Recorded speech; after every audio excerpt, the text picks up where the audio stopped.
परिचय। माँ, उस विशाल पहिए को देखो, वह गतिशील है। हाँ, वो विशाल पहिया गतिमान है। गति क्या होती है माँ?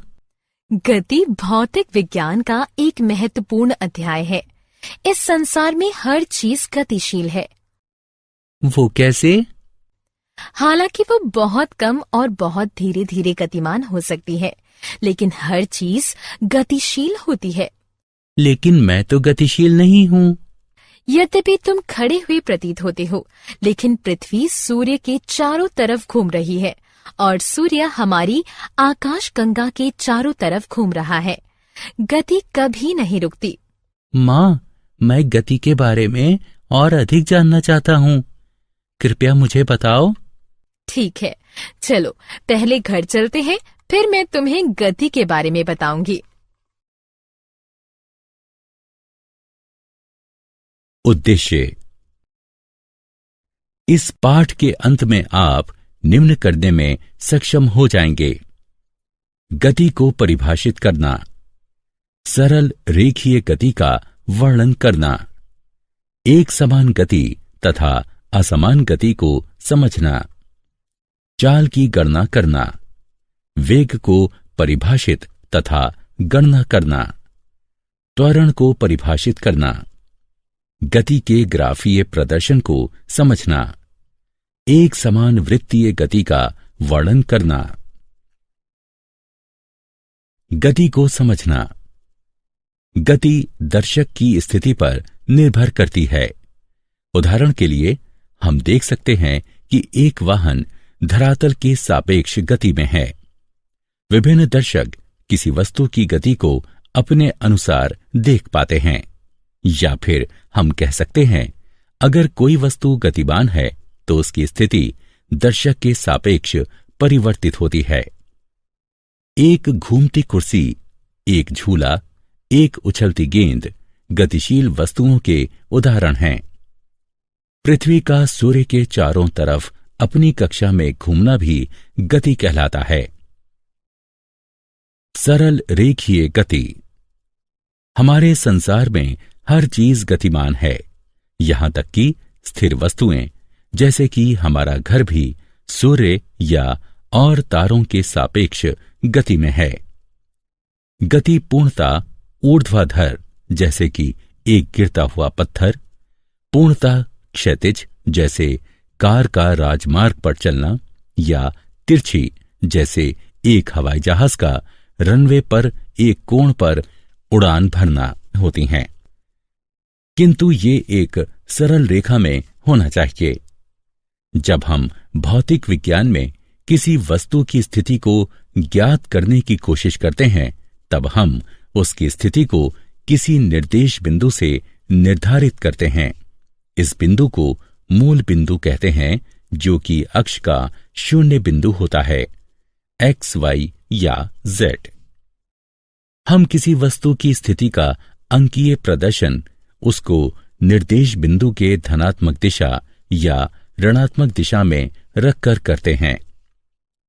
उदाहरण के लिए एक कण को x बराबर 10 मीटर रखते हैं। यह कण x अक्ष के मूल बिंदु से 10 मीटर दूर स्थित होगा। जैसा कि तुमने पाया कि वस्तु की स्थिति को लंबाई की किसी मात्रक से मापा जाता है, हम यहां उदाहरण के तौर पर मीटर को मात्रक लेंगे। यहां वस्तु द्वारा तय की गई दूरी 10 मीटर है। किसी वस्तु की दूरी को निर्धारित करने के लिए हमें केवल अंकीय मान की आवश्यकता होती है, ना कि उसकी गति और दिशा की। किसी भौतिक राशि का अंकीय मान उसका परिमाण होता है। वस्तु की प्रारंभिक एवं अंतिम स्थिति के बीच की न्यूनतम दूरी को वस्तु का विस्थापन कहते हैं। एक समान गति तथा असमान गति। एक समान गति तथा असमान गति को समझने के लिए एक उदाहरण लेते हैं। इस सारणी यानी तालिका को देखो। यह कार ए द्वारा तय की गई दूरी है। माना कि 0 सेकंड में ये 0 मीटर दूरी तय करती है, 5 सेकंड में ये 10 मीटर तय करती है, 10 सेकंड में ये 20 मीटर दूरी तय करती है, इत्यादि। या हम कह सकते हैं कि हर 5 सेकंड में कार 10 मीटर दूरी तय करती है, क्योंकि ये समान समय अंतराल में समान दूरी तय करती है, तो उसकी गति को एक समान गति कहते हैं। अब कार बी को देखो। कार बी 5 सेकंड में 5 मीटर दूरी तय करती है, 10 सेकंड में ये 15 मीटर दूरी तय करती है, 15 सेकंड में ये 20 मीटर दूरी तय करती है। हमने देखा कि कार बी समान समय अंतराल में समान दूरी तय नहीं करती, तो उसकी गति को असमान गति कहते हैं। चाल। क्या तुम विभिन्न चाल से चल रही दो समान वस्तुओं में अंतर बता सकते हो? जैसा कि हम सब जानते हैं कि समान समय में वो वस्तु अधिक दूर जाती है जो कि तेज चलती है या तेज चाल से चलती है, बजाय उस वस्तु के जो धीरे चलती है। चाल में दूरी एवं समय दोनों साथ साथ होते हैं। तेज का मतलब या तो दूर, ज्यादा दूरी, या जल्दी यानी कम समय से होता है। किसी वस्तु की चाल को दुगना करने का मतलब होता है कि समान समय में दुगनी दूरी तय करना।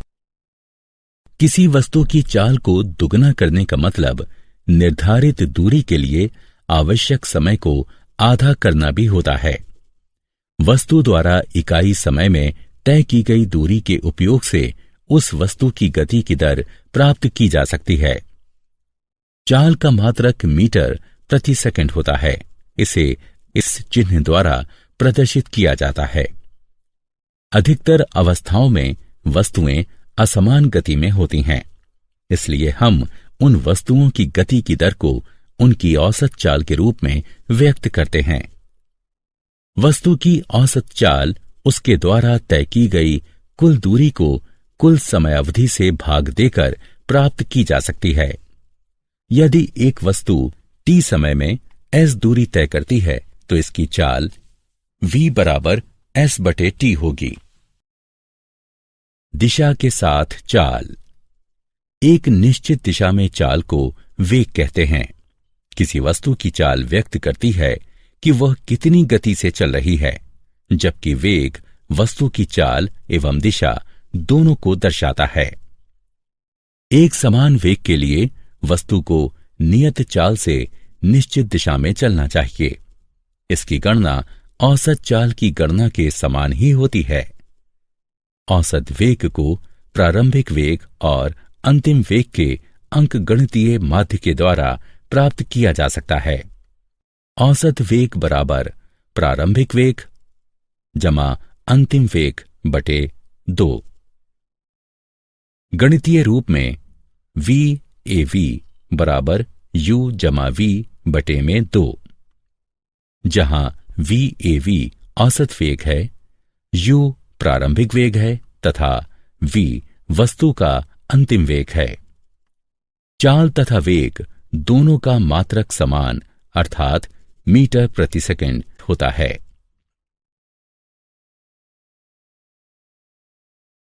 वेग में परिवर्तन की दर।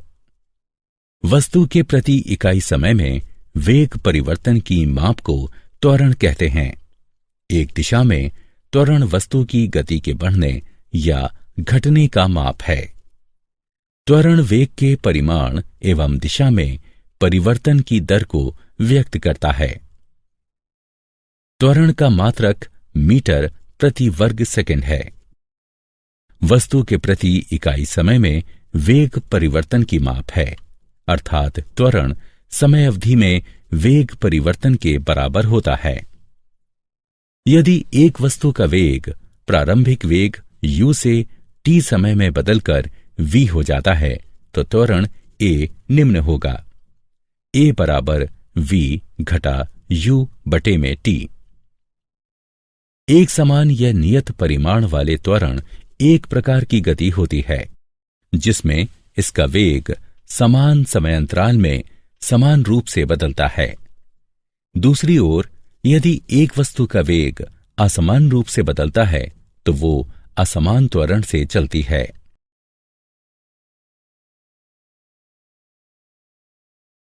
उदाहरण, चलो एक रेसिंग कार का उदाहरण लेते हैं। यह प्रारंभ से अंतिम तक 10 मिनट या 0.17 घंटे में 23 किलोमीटर दूरी तय करती है। हमको इसकी औसत चाल तथा औसत वेग की गणना करनी है। हमें पता है कि औसत चाल तय की गई कुल दूरी को कुल समय अवधि से भाग देकर प्राप्त किया जा सकता है। अर्थात औसत चाल 23 किलोमीटर दूरी को 0.17 घंटे से भाग देने पर 135.29 किलोमीटर प्रति घंटे के बराबर आएगा। उसी प्रकार से औसत वेग कुल विस्थापन को कुल समय अवधि से भाग देकर प्राप्त किया जा सकता है। जैसा कि हम चित्र में देख सकते हैं कि कुल विस्थापन 4 किलोमीटर है, इसीलिए औसत वेग 4 किलोमीटर को 0.17 घंटे से भाग देने पर 23.53 किलोमीटर प्रति घंटे के बराबर आएगा।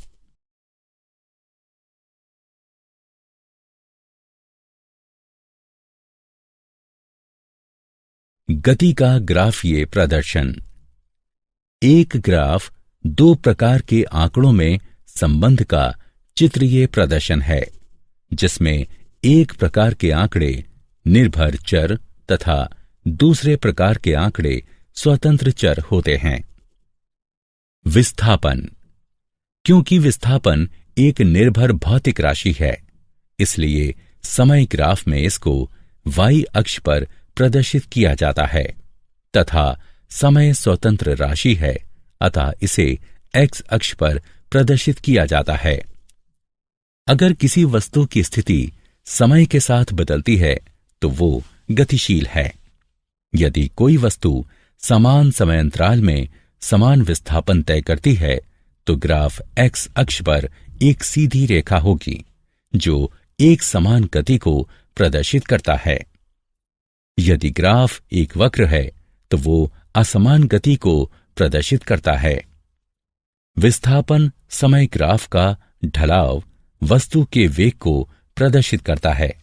हम इसके बारे में एक छोटे से क्रियाकलाप के बाद विस्तार से जानेंगे।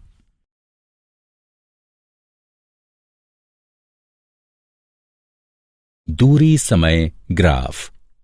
दूरी समय ग्राफ के द्वारा हम गति के बारे में काफी अध्ययन कर सकते हैं। चलो अक्षों को देखते हैं। समय हमेशा x अक्ष पर यानी ग्राफ के निचले हिस्से पर अंकित किया जाता है। x अक्ष पर जितना दाईं तरफ बढ़ेंगे उतना ही समय प्रारंभ से ज्यादा होगा। दूरी हमेशा y अक्ष पर यानी ग्राफ की भुजा पर अंकित किया जाता है। ग्राफ में हम जितना ऊपर की तरफ बढ़ेंगे उतनी ही प्रारंभ से दूरी ज्यादा होगी। यदि कोई वस्तु गतिशील नहीं है तो उसको दूरी समय ग्राफ पर एक क्षैतिज रेखा से प्रदर्शित किया जाता है। हम देख सकते हैं कि अगर समय ग्राफ में दाईं तरफ बढ़ रहा है लेकिन दूरी में कोई परिवर्तन नहीं हो रहा है तो वो गतिशील नहीं है। हम ये कहते हैं कि वो वस्तु स्थिर है। यदि कोई वस्तु एक नियमित गति से गतिमान है तो वो दिए गए समय में समान दूरी से बढ़ेगी। ग्राफ में हम देख सकते हैं कि समय दाईं तरफ बढ़ रहा है तथा दूरी समय के साथ नियमित बढ़ रही है। इसका मतलब है कि वस्तु नियत गति से चलती है। नियत गति को ग्राफ में एक सीधी रेखा से प्रदर्शित किया जाता है। वेग समय ग्राफ। वेग समय ग्राफ को चाल समय ग्राफ भी कहा जाता है। चाल समय ग्राफ दूरी समय ग्राफ जैसा दिखाई पड़ता है। समय x अक्ष पर अंकित किया जाता है। चाल या वेग हमेशा y अक्ष पर अंकित किया जाता है। चाल समय ग्राफ पर एक सरल क्षैतिज रेखा दर्शाती है कि चाल नियत है, अर्थात ये समय के साथ बदल नहीं रही है। जब ग्राफ बढ़ती चाल को दर्शाता है तब गतिशील वस्तु त्वरित हो रही है। जब ग्राफ घटती चाल को दर्शाता है तब गतिशील वस्तु मंदित हो रही है। यह वस्तु के असमान त्वरित गति का वेग समय ग्राफ है। ग्राफीय विधि से गति के समीकरण। गति के 3 समीकरण निम्नलिखित हैं।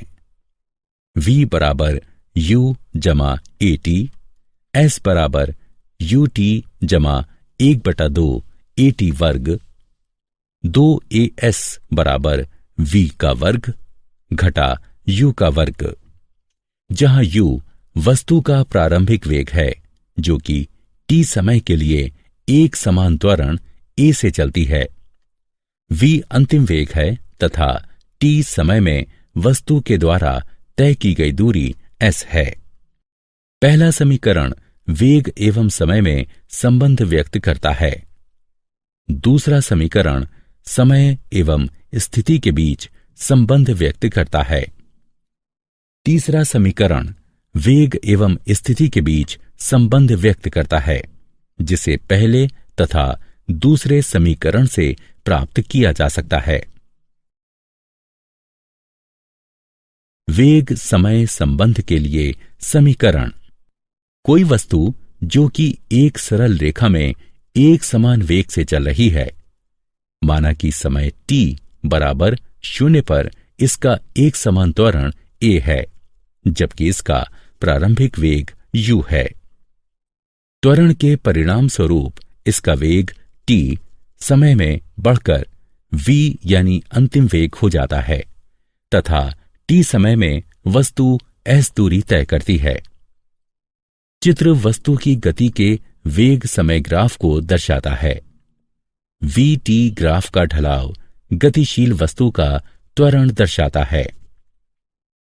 अतः त्वरण बराबर ढलाव बराबर ab बराबर bc बटे ac बराबर v घटा u बटे t घटा o, अथवा a बराबर v घटा u बटे t, v घटा u बराबर at, v बराबर u जमा at, जो कि गति का पहला समीकरण है। समय स्थिति संबंध के लिए समीकरण। माना कि कोई वस्तु t समय में a त्वरण से s दूरी तय करती है। वस्तु के द्वारा तय की गई दूरी वेग समय ग्राफ में घिरे क्षेत्र द्वारा प्राप्त की जाती है। अतः तय की गई दूरी s बराबर समलंब ABDO का क्षेत्रफल बराबर आयत ACDO का क्षेत्रफल जमा DABC का क्षेत्रफल बराबर OD गुणा OA जमा 1/2 BC गुणा AC बराबर T गुणा U जमा 1/2 V घटा U गुणा T। हल करने पर हमें प्राप्त होगा बराबर UT जमा 1/2 V घटा U गुणा T। गति के पहले समीकरण से हम जानते हैं कि V घटा U बराबर AT है। यह हम लिख सकते हैं कि V बराबर U जमा AT, अतः S बराबर UT जमा 1/2 AT गुणा T। S बराबर UT जमा 1/2 AT वर्ग। यह गति का दूसरा समीकरण है।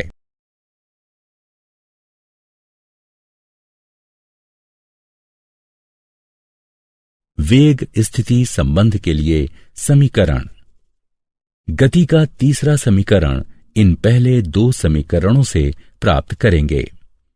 वेग समय ग्राफ से तय की गई दूरी s बराबर समलंब OABD का क्षेत्रफल बराबर 1/2 B1 जमा B2 गुणा h बराबर 1/2 ओ ए जमा बी डी गुणा ए सी। ओ ए बराबर यू, बी डी बराबर वी और ए सी बराबर टी रखने पर हम पाते हैं एस बराबर 1/2 यू जमा वी गुणा टी। समीकरण 1। लेकिन जैसा कि हम जानते हैं कि ए बराबर वी जमा यू बटे टी, अर्थात टी बराबर वी घटा यू बटे ए। टी का दिया हुआ मान दिए गए समीकरण 1 में रखने पर हम पाते हैं वी वर्ग माइनस यू वर्ग बराबर 2as, 2as बराबर वी जमा यू, वी घटा यू। सूत्र ए वर्ग घटा बी वर्ग बराबर ए जमा बी, ए घटा बी का उपयोग करके हम पाते हैं वी जमा यू, वी घटा यू बराबर 2as। वी वर्ग घटा यू वर्ग बराबर 2as। यह गति का तीसरा समीकरण है। एक समान वृत्तीय गति। किसी वस्तु का एक वृत्तीय पथ पर एक समान चाल से घूमने को एक समान वृत्तीय गति कहते हैं। वस्तु की घूर्णन अक्ष से दूरी हमेशा एक समान रहती है। जब कोई वस्तु एक वृत्त में घूमती है तो उसकी दिशा निरंतर बदलती रहती है। हिंडोला एक समान वृत्तीय गति का एक उदाहरण है। उपग्रह जैसे कि कृत्रिम उपग्रह या चंद्रमा जो पृथ्वी की कक्षा में घूम रहे हैं, उनकी गति एक समान वृत्तीय गति जैसी है। ग्रह जो सूर्य की कक्षा में घूम रहे हैं, उनकी गति एक समान वृत्तीय गति जैसी है। क्या आप जानते हैं सर आइजैक न्यूटन सदी के सबसे प्रभावी वैज्ञानिकों में से एक हैं। उन्होंने बहुत सारे सिद्धांत दिए हैं तथा बहुत सारे क्षेत्रों जैसे कि भौतिकी, गणित तथा दर्शन में महत्वपूर्ण योगदान दिया है। इंग्लैंड में पैदा हुए सर आइजैक न्यूटन बहुत प्रभावी भौतिक शास्त्री, गणितज्ञ, दार्शनिक, रसायनविद तथा ब्रह्मज्ञानी थे। न्यूटन की गति के 3 नियम वस्तु की गति पर लगने वाले बल से संबंधित हैं। जॉन्स केपलर ने खगोल के क्षेत्र में अपने अद्भुत कार्य से 17वीं सदी में विज्ञान में क्रांति लाने में योगदान दिया।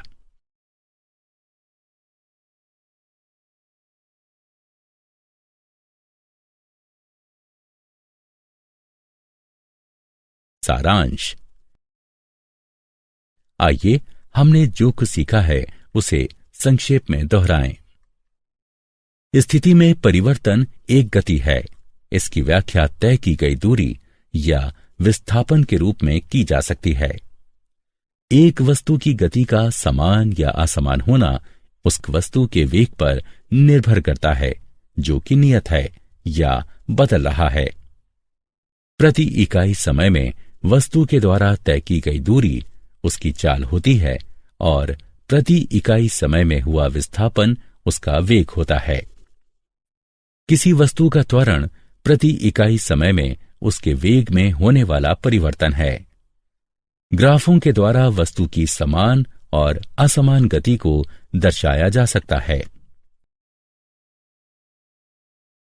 एक समान त्वरण से चल रही एक वस्तु की गति की व्याख्या निम्न 3 समीकरणों के माध्यम से की जा सकती है।